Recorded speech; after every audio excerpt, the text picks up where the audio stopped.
रामचित मानस सार सटीक सप्तम सोपान उत्तर कांड से अभी सुन चुके हैं।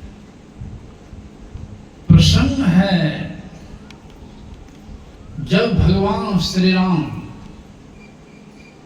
लंकापति पर विजय प्राप्त करके लौटे अयोध्या, राज्याभिषेक हुआ है, तो प्रजा को बुलाकर उपदेश दिया भगवान। ये जरा विचारणीय प्रश्न है।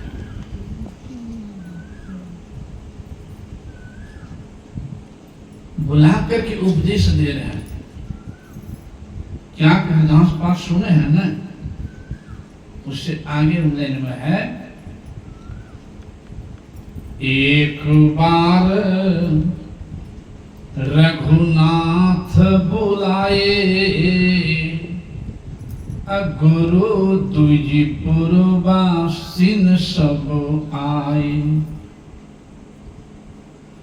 बैठे गुरु द्विजबर मुनि सज्जन, अब बोले बचन भगत भय भंजन।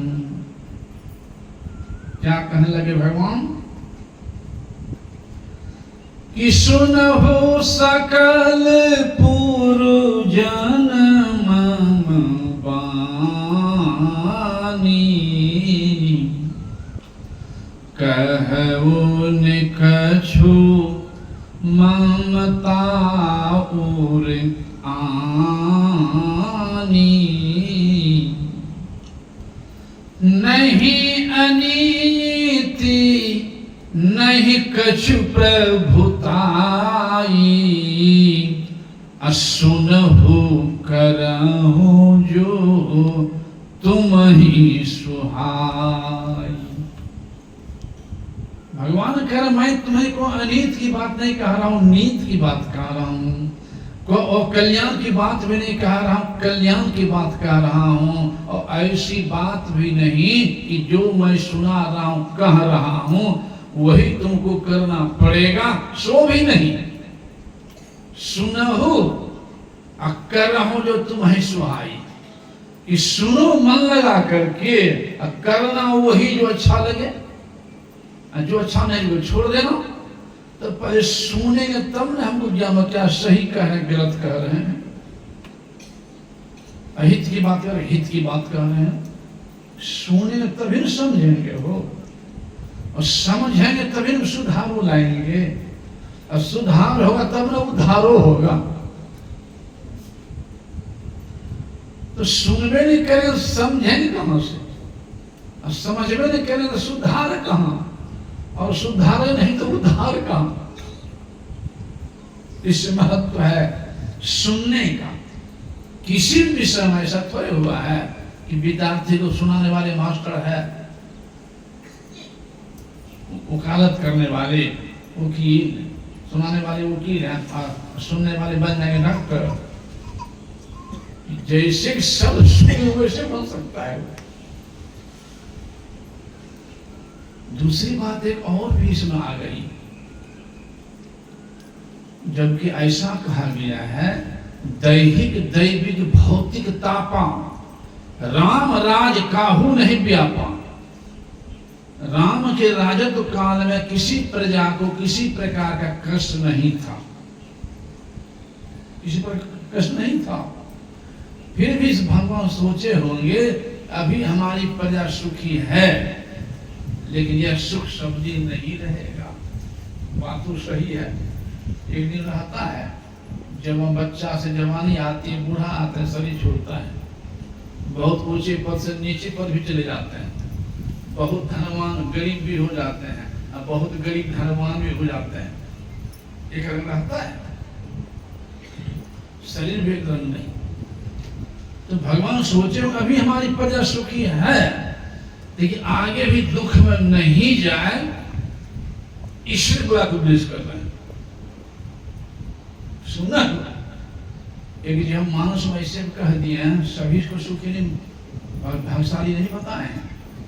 एक कह दिए हैं सोई पावन सोई सुभग शरीरा जो तन पाई भजे रघुवीरा। इस सुंदर शरीर पाकर जो प्रभु के भजन करते हैं वे बड़भागी हैं। सबके लिए बड़भागी नहीं होता है, तो बड़ा विचित्र बात है। तीसरी ओर देखेंगे, सूक्ष्मता की ओर देखेंगे तो किसी मंदिर में हम प्रणाम करने के लिए जाते हैं, चाहे दुर्गा मंदिर हो, काली मंदिर हो, सरस्वती मंदिर हो, शिव मंदिर हो, राम मंदिर हो, कोई मंदिर में जाते हैं दर्शन करने के लिए। तो देवता की मूर्ति स्थापित रहती है ना, मूर्ति स्थापित है, हाथ गोर भी है देवता में। अब प्रणाम करते हैं, अपना जुगता से प्रसादों चढ़ाते हैं, मिठाइयों चढ़ाते हैं, पैसों चढ़ाते हैं। अब प्रणाम करने के समय जो देवता स्थापित है मंदिर में, तो देवता में हाथ पर बना हुआ है कि नहीं? उस देवता के हाथ ऐसे हो जाए हमारे तरफ, प्रणाम करने वाले की तरफ ऐसे हो जाए, तो मन में खुशी होगी कि नहीं? नहीं होगी। कहेंगे बाप रे बाप, आए तो देवता महाराज साक्षात आशीर्वाद दिए हो, कहेंगे ना। और वहां सारे देवता के सृजन करता भगवान ही खड़े हैं। तब हम कह रहे हैं मेरी बात सुनो, सुनने की बाकी रह गई, तब न कह रहे सुनने के लिए मेरी बात सुनो। सुनने का अधिकार किसको है? एक गाय बेचारी आ पाएगी, हाथी घोड़े। अभी सुन चुके पाठ में क्या करें वहां? बड़े भाग्य मानुष तनु पावा, असुर दुर्लभ सद ग्रंथ ही गावा। साधन धाम मोक्ष कर द्वारा, अपाइनो जेहि पर लोक संवारा। सो परत्र दुख पावई, सिर धुनि धुनि पचताई। अकाल ही कर्म ही ईश्वर ही, मिथ्या दोष लगाए।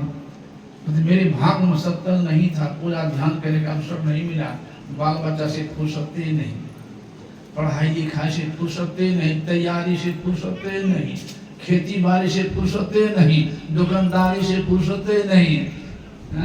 संत कहता अरे सिनेमा देखने का मौका मिल गया, टीवी देखने का मौका मिल गया, गप उड़ाने के लिए मौका मिल गया, और थोड़ा समय लगा सत्संग ध्यान में मौका नहीं मिला। बिल्कुल गलत बात। कहा नहीं कहीं ईश्वर में अच्छा दोष लगा।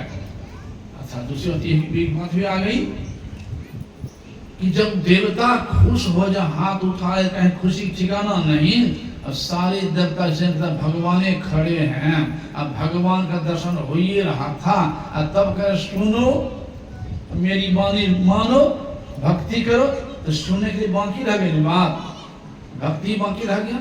इससे क्या सिद्ध हुआ कि भगवान का दर्शन एक प्रजा को भी नहीं हो रहा था, दर्शन हो रहा था भगवान के शरीर का।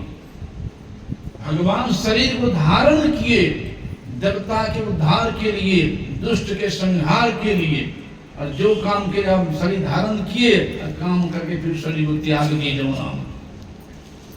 तो भगवान शरीर नहीं, शरीर को धारण किए। बस सिद्ध हुई कि नहीं? दर्शन हो रहा था भगवान के शरीर का, भगवान का नहीं, दर्शन बाकी रह गया, साधना बाकी रह गई, तब न कह रहे हैं सिद्ध बात हुई कि नहीं?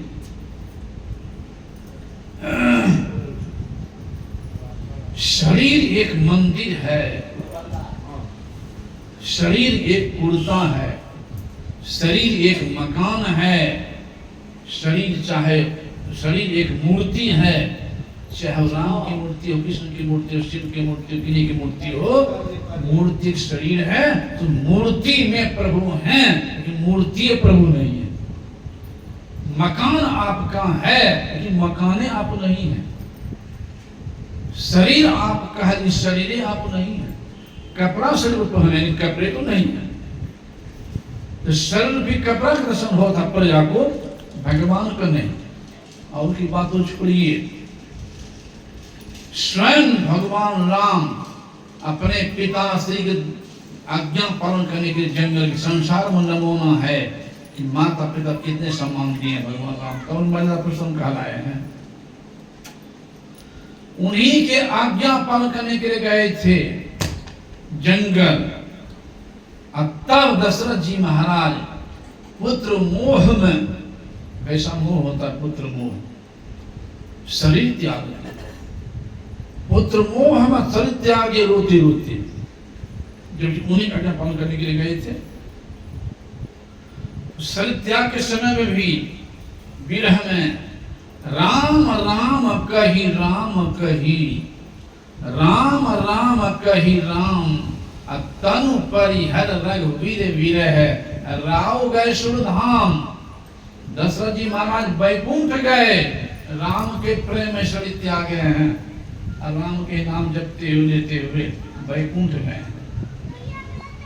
लेकिन शबरी मैया गुरु मतन से युक्ति जान करके राम जपी सुमरन के ध्यान की, शबरी मैया के लिए के है तजी योग पावक दे हरि पद, लीन भई जहां नहीं फिरे। शबरी मैया राम लीन हो गई और दशरथ जी महाराज राम लीन नहीं हुए, बैकुंठ गए, जहां से फिर आना पड़ता संसार में। इससे सिद्ध हुआ कि शबरी मैया गुरु सिद्धांत के अनुसंधान की और प्रभु राम के आत्म स्वरूप को दर्शन कर ली, जान ली। दशरथ जी महाराज मात्र शरीर के मोह में प्रेम में रह गए, तो शरीर और सिद्ध हुई कि नहीं, इस समझने की बात। कभी सुने होंगे, यह भी सुना भी है, सुर दुर्लभ, कि देवता उसे दुर्लभ कहा गया। क्यों देवता दुर्लभ क्यों कहा? सुर दुर्लभ सदग्रंथ गावा, देवता को भी पुण्य समाप्त होने के बाद भी संसार आना पड़ता है। सुर दुर्लभ सदग्रंथ गावा, देवता दुर्लभ शरीर कह दिया है। क्यों? तो देवता शरीर भोग प्रधान है और मानव शरीर कर्म प्रधान है। जैसे आप जमा कर दीजिए बैंक में 50 लाख रुपया, आप कमाना छोड़ दीजिए और निकाल के खर्च कीजिए। कमाना छोड़ दीजिए, निकाल के खर्च कीजिए, रहेगा? समाप्त होगा कि नहीं? कंगाल बनेगा कि नहीं बनेगा? अथवा ऐसे हम समझ सकते हैं, चले जहाँ अमेरिके बम्बई एक होटल ले लीजिए, 1 महीना के पैसा आपके पास था, ले लिया, रहने लगे। होटल वाला आपको खूब सुविधा दिया रहने का, खाने के, पीने के, मनोरंजन के, सभी प्रकार की सुविधा दे दिया है। आराम से रहे हैं, खूब मन लगा है, और निकलने के समय आ गया है, आपके पास फिर पैसा नहीं है। होटल वाला जो कहेंगे कि बाबू आपके होटल में जितना मन लगा है, कहीं कभी मन नहीं लगा था, जाने की इच्छा नहीं हो रही है, यही रहने दीजिए, कुछ दिन और रहने देगा? तो खुश मत करेंगे कि 10 दिन रहने दीजिए, नहीं निकलना चाहेंगे ना तो हाथ पकड़ के निकाल देंगे।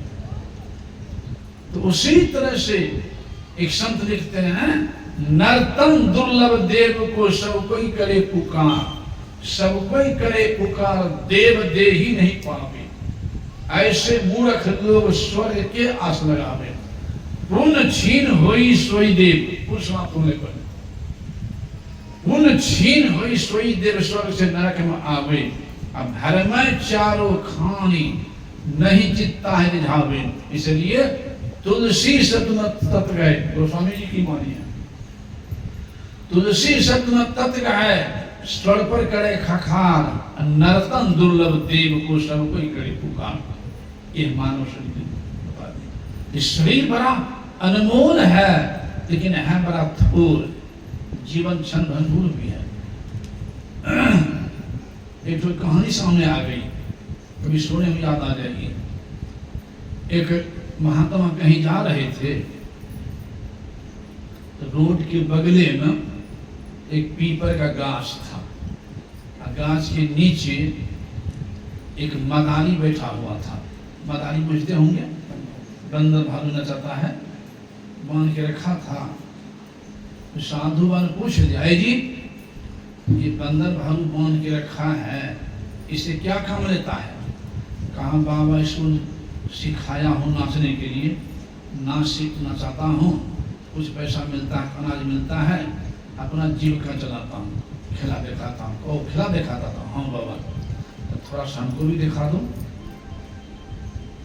तो मदारी सोचता है, लगता है और जो दिखाता तो कुछ मिलता है, बाबा जी पर तो कुछ है नहीं, कुछ देगा नहीं है, और नहीं दिखा में कहीं गुस्सा में कुछ अंतर मंतर कर दे, कोई गड़बड़ी पैदा हो, बहुत ठीक नहीं। सब जो है तो मिलवे करता है, एक जो है नहीं है सही, नचा के दिखा दिया। तो ये खिला दिखाया तो साधु गरीब बड़ा बढ़िया खिला दिखाया। कहाँ बस सिखाया हूँ, कब बैठ जाओ, बैठ तो गया, कहा आंख बंद करो। अब सोचता है मदानी बाबा जी का तो आंख बंद करो, हम आंख बंद करें, लगता है लोभी है बाबा जी, क्या हम आंख बंद करें, हमारा बंदर भोले कर भाग गया चुपे जाओ, तो आंख बंद नहीं करे। समझ गया कि डर रहा है, अरे काहे डरता, आंख बंद करो, नहीं भागेंगे लेकर। तो यूं नहीं विश्वास हो ऐसा है बाबा जी का। फिर कहा नहीं डरो भाई, मानो ना बात। तो फिर सोचा अच्छा एक बुद्धि लगाता हूँ, गाछ में बांधा हुआ था डोरी से गला में लगा करके, वो गाछ से डोरी खोल के हाथ में पकड़ लिया, पकड़े रहे नहीं भाग पाएगा, हाथ में पकड़ लिया और तब आंख बंद किया। और साधु थे उच्च कोट के संत में से, उसी समझाने के लिए खिले कर दिया, आंख बंद कर लिया। और थोड़ी देर के बाद कहा खोलो आंख। अब देश से आंख खोलता है तो बाबा जी सामने में खड़े हैं, सामने में बाबा जी, और डोरी हाथे में है, अब बंदर भालू दोनों गायब हो गए। जो मैं सोचा वही हो गया, जीप की चला गया। अब क्या करें? अब कैसे कह सकते हैं कि आप ले लिया, डोरी में खड़े हैं, कह भी नहीं सकते हैं आप ले लिया, कह भी नहीं सकते हैं, डर रहा है। और तब तक में क्या देखता है, शरीर पर जो फटा हुआ था, गरीबी जीवन थी, किसी का जिनका चलाता था, शरीर पर कपड़ा फटा हुआ था, शरीर पर कपड़ा आ गया सुंदर, गाल में चुटका हुआ था, गाल में हो गया सुंदर, राजकुमार वाला पोशाक, राजकुमार वाला शरीर। सोचता है लगता है कि बाबे कोई चमत्कार कर दिए हैं, इस सुंदर शरीर तो नहीं था, इतना कपड़ा सुंदर तो नहीं था, कुछ चमत्कार कर, सोचिए रहा था। और तब तक मैं 50 आदमी आ गया उधर से, एक हाथी लेकर के। कहता ओ राजा साहब यहाँ बैठे, हम उधर खोज रहे थे कि हम राजा साहब किधर चले गए, चलिए चलिए गद्दी खाली है। यो सोचता है कि भाई हम तो मदारी हैं, कहा था राजा साहब चलिए गद्दी खाली है, राजकुमार शरीर हुई गया है, पोशाक हुई गया है, काहे कहीं हम नहीं हैं, यो गुम मिला दिया। तो बैठा लिया हाथी पर, ले गया गद्दी पर बैठा दिया, तो खुशी होगी कि नहीं? जहाँ दाना दाने के मोहताज था, गद्दी मिल गई, खुशी होगी ना? बड़ी खुशी हुई, लेकिन जुट गया 12 लाभ तो लोभ अधिकारी, लाभ बढ़ता है तो लोभ बढ़ जाता है, बात सही है कि नहीं? कुछ नहीं थे, चुने के मुखिया बन गए तो प्रमुख बन जाए, प्रमुख बन गए जिला मालिक बन जाए, जिला मालिक बन गए तो बिहार मालिक बन जाए, बिहार मालिक बन गए तो देश मालिक बन जाए, देश मालिक बनने पर भी शांति नहीं है। ये लिखते हैं, जो 10 20 50 भय 60 हो 1000 तो लाख मंगेगी, कोटि अरब असंख्य धरापति होने की चाह जगेगी, पृथ्वी पतालह राज करो, तृष्णा अधिकाधिक आग लगेगी, सुंदर एक संतोष बिना 60, तेरी तो भूख कभी न मिटेगी। अग्नि प्रज्वलित है, घी डालेंगे बूतेगी और धधकेगी, अब पानी डालें तब बुझ सकती है। उसी तरह से ये धड़कती तृष्णा पर संत के ज्ञान रूपी पानी का फौरा लगता है, सत्संग उड़ जाता है। जब हम लोग आए थे माँ के पेट से बाहर तो शरीर आया था साथ में, और जाने लगेंगे तो शरीर रह जाएगा चीते पर, शरीर साथ में नहीं जाएगा। लेकिन अध्यात्म ज्ञान का भाव में इतना पड़े हुए आकर करके कि अपना अपना नहीं बुझते हैं, दोनों जीव भर के ले जाए, इतना ही तू कर्म करना पड़े, कोई परवाह नहीं, कोई परवाह नहीं। अस्तंग जाने वाला अपना शरीर तक नहीं, शरीर तक नहीं। तो मैं कह रहा था कि वहां मन बढ़ गया, दूसरा राह पर चढ़ाई कर दिया, जीत लिया, तीसरा पर चौथा पर चढ़ाई किया, जीत लिया। क्रम क्रम से 10-12 राजा पूछ लिए बच्चे। एक तो सम्राट जो मदारी था, जो बाबा बनाए हैं जो बोल से, और बड़का राजा बन गए। एक सम्राट बच गया, अब मन बढ़ गया, तीसरा बढ़ गई कि सम्राट भी हम ही बने। सम्राट पर भी चढ़ाई कर दिया, सम्राट हरा दिया, तब ठेस लगी, दोबारा चढ़ाई किया, फिर हरा दिया, फिर ठेस लगी, तीसरा चढ़ाई किया, फिर हरा दिया। अब तो जितना दुख नहीं था माता को वह दुख आ गया।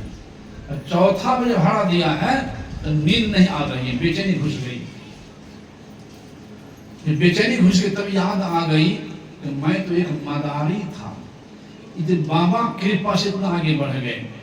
उसी बाबा के चरण में जाया जाए, थोड़ी सी कृपा और कर देंगे बाबा हम पर, तब सम्राट बन जाएंगे। इस सोच के पहुंच गया बाबा के चरणों में। तो बाबा देख लिया, ओ वही मदानी राजा आ रहा है, मदानी राजा बनाया। प्रणाम किया साष्टांग, और प्रणाम करके हाथ जोड़ के खड़ा हो गया। बाबा पूछते, कहो राजन क्या समाचार है? कहा बाबा आपकी कृपा से तो मैं धन धन हो गया, लेकिन बाबा थोड़ा सा कसर रह गया है। बाबा कहते, अरे एक तरफ कह रहे हो कि आप कृपा से जीवन धन धन हो गया, एक तरफ कसर रह गया। हाँ बाबा क्या कसर रह गया? तो एक ठो सम्राट ने 4 बार हरा दिया है, थोड़ी सी कृपा कर दे बाबा, सम्राट बन जाएंगे, तब कोई दिक्कत नहीं रहेगी। वैसी बात कहो सरकार, बैठ जाओ, तुरंत बैठ के केवल 3 बार बैठने कहा था, अभी केवल बैठ गया। तो आंख बंद करो, अब एक केवल आंख बंद कर लिया, सम्राट बन गया। थोड़ी देर के बाद कहा था आंख खोलो। अब जैसे आंख खोलता है कि सामने में वही बंदर और वही भालू, शरीर पर वही चथरा, गाल में चुटका हुआ मदारी की मदारी। कहा बाबा है क्या कर दिए, हमको मदारी बना दिए। तो बाबा ने कहा अरे तुम तो मदारी न था, तुमने हमको थोड़े सा न खेला दिखाया, तुमने हमको थोड़े सा खेला दिखाया, तुमको मैंने कितना खेला दिखा दिया कि मदर सम्राट कितना मुकाबला बना दिया, लेकिन तुमने मेरी कृपा में लात मार दिया। तुमने मेरी, मैं तो कृपा कर दे तुम पर, लेकिन तुमने मेरी कृपा में लात मार दिया, इसलिए मुझको भवे जहां करता हूं। अरे जिनकी जीवन गरीबी में नहीं पड़ी है, उनको अंदाज नहीं है, अनुभव नहीं है कि गरीबी जीवन कितना कष्टकारक होता है। लेकिन तुमको अनुभव है, तो वह क्षमता में दे दिया। ये कौन कहे, हजारों अनहीन को तुम अन्न खिला सकता है, वह योग्यता तुम्हें दे दिया मैंने। हजारों कपड़ाहीन को मैं कपड़ा पहना सकता था, हजारों विद्याहीन को विद्या बन करवा सकता था, स्कूल कॉलेज खुलवा सकता था, अध्यात्म ज्ञान के साथ मंदिर बनवा सकता था। उस समय करना चाहिए कि तुमको राजा बना दिया, उल्टे इसको मारो, उसको काटो, उसको पछाड़ो, उसको जीतो, एक ने तुमको बनाया। तुमने मेरी कृपा में लात मार दिया, इसलिए पुनः मुझको भवः जहां के तहां अनि मदारी के मदारी। यह तो एक कहानी हुई, इसमें सार क्या मिलता है? यह मानव का शरीर ही लगा शरीर है, ये मानव का शरीर ही राजा का शरीर है। इस शरीर पा करके जो बनना चाहें, जो करना चाहें